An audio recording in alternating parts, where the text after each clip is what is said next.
Hello and welcome to the Fuel, Run, Recover podcast, helping everyday runners fuel better, run smarter, and recover faster so you can reach your full performance potential. I'm your host, Stephanie Natchek, dietitian, fitness coach, and a fellow runner too. As the owner of Stephanie Natchek Performance Nutrition, I've spent the last 10 years helping runners learn to fuel their bodies, level up their running performance, and establish healthier relationships with food and exercise. If you're ready to reconnect with your love of running, then let's get started on today's episode.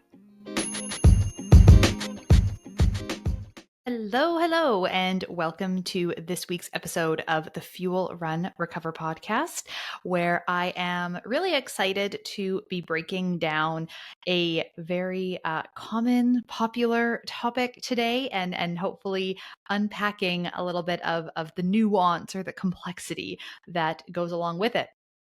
What we are talking about today is running slow and whether or not running slow makes you faster, or if running slow can actually slow you down. And I wanted to talk about this because it's one of those things that you see on the internet all the time. It's like a little sound bite that I certainly say frequently. A lot of running coaches say frequently. A lot of running influencers, like all kinds of people, talk about the benefits of slowing down, running slow. The number one mistake you're making with your training is that you're running too fast. You need to run slow, you need to run slow. And we always talk about the main benefit of running slow is that running slow helps you get faster in the long run, ultimately helps you become a faster runner. And what I wanted to talk about today is like why that is, what is going on behind the scenes with our training that allows this to happen, and what are some of the other considerations, other things that we need to like factor in if we actually want to get faster. Because at the end of the day, just simply running the same miles that you were, but running all of those miles slow instead of fast is not necessarily a guarantee or a fast track to faster running. It's more so about our overall approach to training and how we like polarize our training, which I'm going to talk about what exactly that means. And this really speaks to a lot of, I'll say, sort of the little sound bites or the little things that you hear and kind of get passed around all the time that are kind of, little cute couple second things, easy things to kind of say and throw around. But we often really need to like dig into it a little bit more and like have a conversation around the nuance so that you, as maybe a newer runner who is, trying to really dial in your training strategy for the first time, don't end up getting kind of sucked into the wrong direction and wind up really frustrated or disappointed. And I see this sometimes with people who will, you'll have one runner who will talk about, how running slow is so important, or a running coach will talk about how it's so important to run slow. And then you'll have another person who says, well, I tried that and it didn't work for me. And when I slowed down on all my runs, I ended up way slower in terms of race times. I was so much faster when I was running faster. And I, again, want to just sort of unpack all of that and have a conversation around what is going on. So the first thing that I think it's important to kind of, discuss here and break down is what are the benefits of the slow, easy running. And we talk a lot about the benefits. I know that I've done probably at least one, if not more, podcast episodes about the benefits specifically of easy running. We call this easy running. Maybe it's called slow running. It might be called zone 2 running. It also might be considered your conversational pace. Whatever it is that we're talking about, we're generally talking about the same thing. It's that easy pace, the type of running that you could just do for hours and hours and hours and hours. Your heart rate is low. You could have a conversation while you're running. And so we talk a lot about how this is sort of the magic ingredient to improving performance and making you faster. And we see a lot of conversation and talk about like how slow elite runners run, how much time elite runners spend running slow and those sorts of things. So what is going on here? Like, why is this a thing? And basically, it's a thing for a few reasons. The big main one being that it's building your body's aerobic base. And you can think about your aerobic base kind of like your body's engine.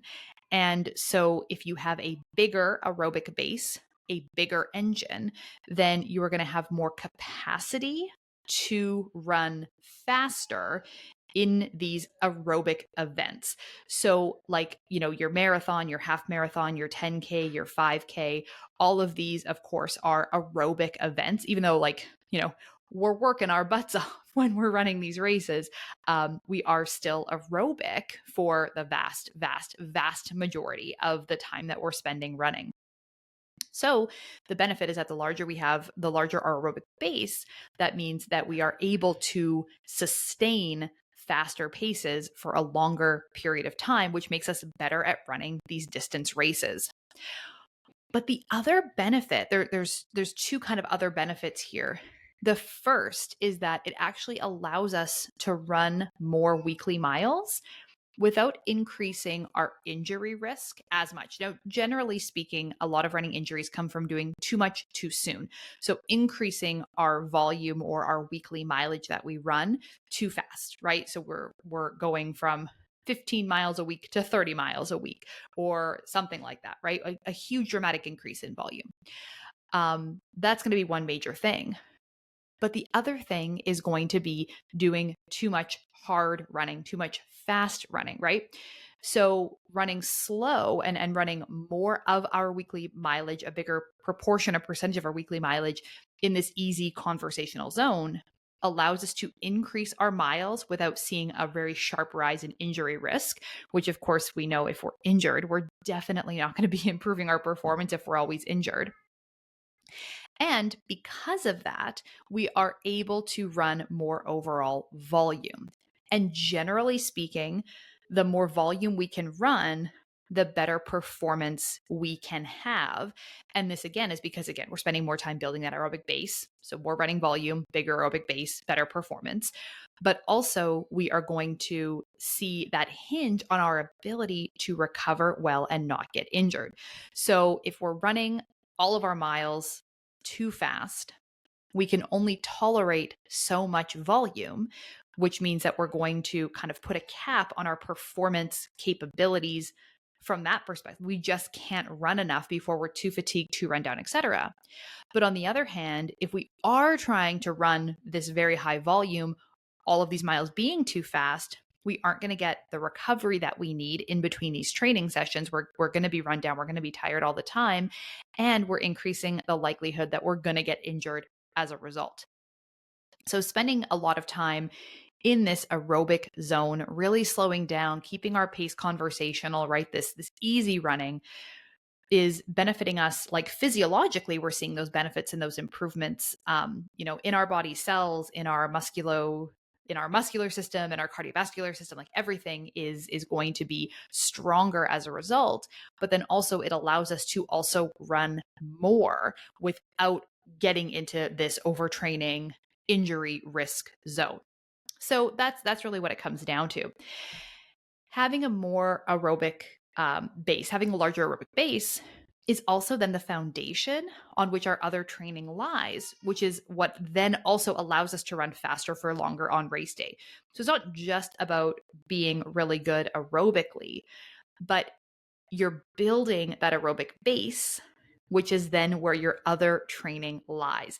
And this is, I think, the important distinction. And this is the piece that gets lost when we're talking about a 7-second Instagram reel or a little sound bite or a clip or a post or something that's just this little chunk, this little piece.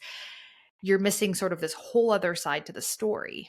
And the fact is, we do still need to do some faster running if we want to get faster. Now, we're not doing all faster running, right? It's not about spending all of our time in these faster zones, but it's about this concept of polarizing our training, right? And you think about polarization, sort of opposites, right? And so polarization of training is really breaking our training down into running at both ends of our speed spectrum, right? So we're spending a lot of time running at the slowest end of our speed spectrum, right down in that easy zone, zone 2, that kind of thing. And then we're spending the other time, which is a smaller chunk of time, right? We can kind of think about that 80-20 rule of running. 80% of our miles are going to be in that slower, easy zone. 20% is going to be the speed work or the higher intensity sessions. And so by then running both slower and faster, rather than spending all of our time in that middle ground, that gray zone that we talk about, this is where we can ultimately get the volume we need to get better performance, but also do the quality speed work that we need to get stronger and get faster. So I want you to imagine two runners, two different runners.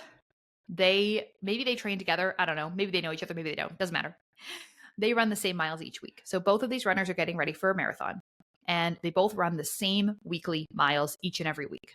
They both run all of their miles at goal marathon pace.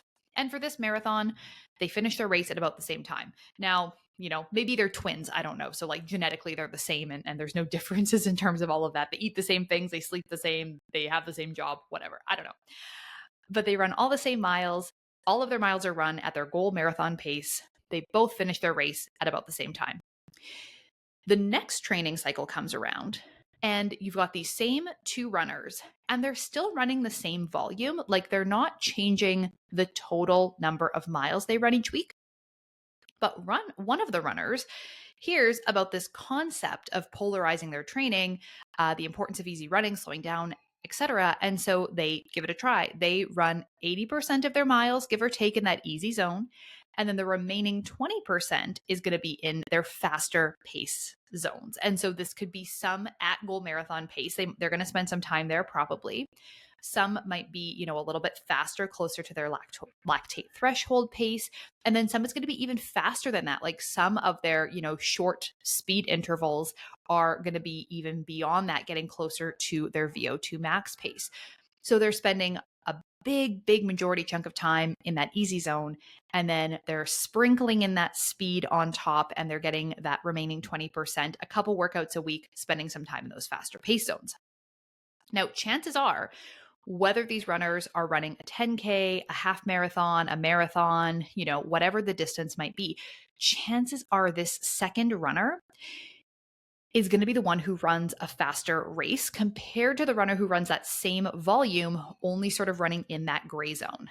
And what the gray zone is, it's that zone where it's too easy to be hard, right? Like, you're not getting into that lactate threshold. You're not improving your lactate threshold. You're not improving your VO2 max. You're not building the strength and the speed.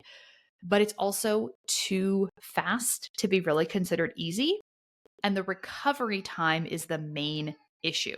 So maybe this runner who is spending most of their miles in the gray zone, which is, around that like marathon pace effort, it's like kind of right at the top of that easy zone from a heart rate perspective. You're just getting out of that conversational pace. You can like maybe talk a little bit, but talking definitely elevates your heart rate, and you couldn't like carry on a full conversation. Like, you can say a sentence or a few words, that sort of thing, but you're starting to get to that point where it's a little bit more difficult to speak.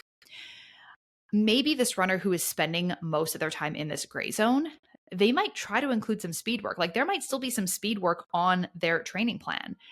But if you look at the numbers and you kind of look at the results of those speed sessions, they're having a really hard time actually running faster. Like, the difference in pace between their, easy runs, their, most of their miles, and these speed sessions are not that different, right? They're not that far away from each other if we're talking about that speed spectrum. Their legs are always fatigued. Even after their easy runs, the runs that are supposed to be easy, they're exhausted, right? Their legs are sore, their legs are tired. So when they need to pick things up and get in those quality intervals and spend that time in those faster zones, they're just not really able to do it that effectively. So they're not getting in the quality speed work that they need to get faster because their easy pace is too fast. So the main problem here with running too many miles too fast is, again, that recovery time, right? There's going to be a limit, and that exact mileage limit is going to be different for every runner, right? There's no, it's not like it's 20 miles a week or 30 miles a week or 40 miles a week or whatever. There's no limit. We're all going to be different here, but there will be a limit in regard to how much volume you can handle running too fast before you start to get into trouble with injury risk, overtraining, not having the ability to get in that quality that we're looking for.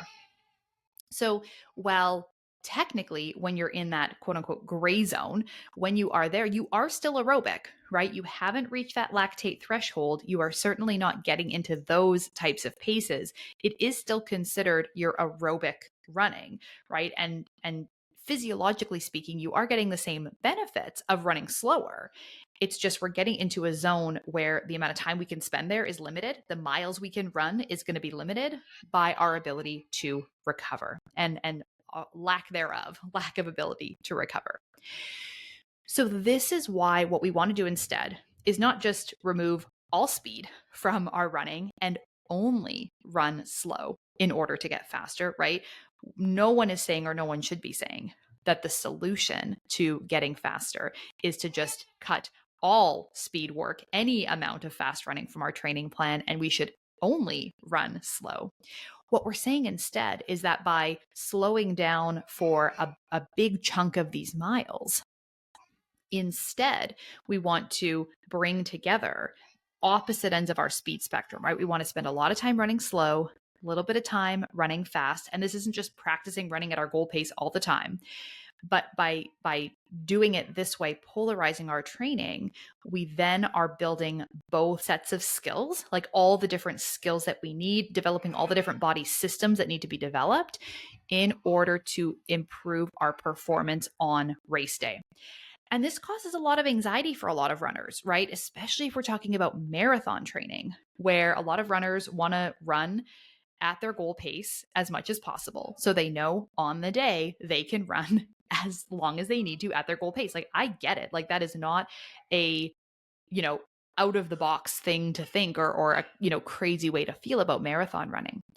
But this is where a lot of just trusting the process comes in and trusting your training comes in. Following a plan that is guided and personalized and sort of well thought out is so key, because we do spend basically all of our time, a vast majority of our time, we're training for a marathon, running slower than that goal pace and running faster than that goal pace. A pretty small amount of time is spent actually running at your goal marathon pace during a training plan. And even spending more and more time at that goal pace is something that you get as you get a little bit more advanced.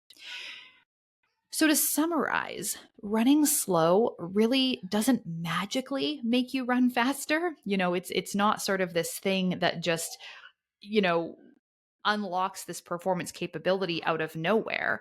Making all of your workouts significantly easier does not allow you to then work harder when you need to on race day. But going into it with this mindset of polarizing our training, slowing down for the majority of our miles provides a huge benefit to our overall training approach or our overall training strategy that then allows us to run more volume without increasing our risk of getting hurt, or at least without dramatically increasing our risk of getting hurt, and really is the foundation on then which we can build those speed sessions and those quality workouts that we need to ultimately really get faster. So running slower sort of sets that foundation, sets the stage to then be able to do the harder workouts and the harder training sessions. It is a very, very critical part of our training approach as runners. But I think what sometimes is missing from the conversation and sort of missing is that nuance around, how does it work? Why is it really sort of giving us these benefits? So we definitely need to have easy running in our training calendar. And yes, it should be the vast majority of the miles we run each week. But what I don't want you to do is completely give up your speed work entirely because you think that it's not valuable to improving your race times. This is where working with a coach and having that coaching relationship, a place to ask questions, get the information you need to understand these topics, I think is so valuable for any runner who wants to get faster, get stronger, and do it without a tremendous amount of stress or anxiety around doing the right things. A little bit of knowledge goes a really long way, I think, towards our ability to trust our training and to make sure that we're not, ultimately getting in our own way by thinking that we should be running all of our workouts as fast as we possibly can. There are some workouts that we should be running fast, as fast as we can run them, not necessarily our all out sprint speed, but you know what I mean. So if this is something that you're looking for help with, if you want to understand training strategy, you want to understand running, how we build these programs, all that kind of stuff. If you really want, the coaching, you want the training plan to follow, and you also want to just build your knowledge and your skills around running, then I would love to help you out. I do offer one-on-one run coaching along with nutrition coaching, but one-on-one run coaching where you get a custom training plan made for you, made for your goals, whatever race distance you might be preparing for. Or I also have my online group program. That's the Fuel Train Recover Club. And this online program is a fantastic place for you as a runner to learn and develop and grow your running knowledge, your running skills, to get coaching from me and guidance when you need it, wherever you get stuck. I am there to, discuss things with you, answer your questions, problem solve, troubleshoot, give advice, whatever it is that you're looking for in regards to how you eat, how you train, how you recover. But then you also get training plans to follow as well. And you also get access to our library of customizable training plans, which you can use whether you're getting ready to run your very first 5K, or maybe you are getting ready for your 10th marathon or something like that. We've got something for you, and of course, everything in between. So you can find out more about the Fuel Train Recover Club actually just by clicking on the link in the show notes, as well as you can learn more about one-on-one coaching with me. And like I said, I would love to help you out, love to help you get race day ready. Thank you so much for listening. I hope that you found this episode helpful to just understand a little bit of the complexity and the nuance around easy, slow running, and like, what does it really mean? And how does it fit into the overall strategy that goes into helping you become a faster, stronger runner? That's it for today's episode. Thank you so much for tuning in and joining me today. And we will catch you right back here for next week's episode. Bye for now.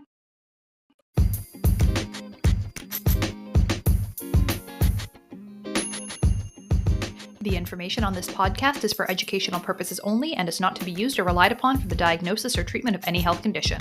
This information does not create a client-practitioner relationship and should not be used as a substitute for professional medical advice.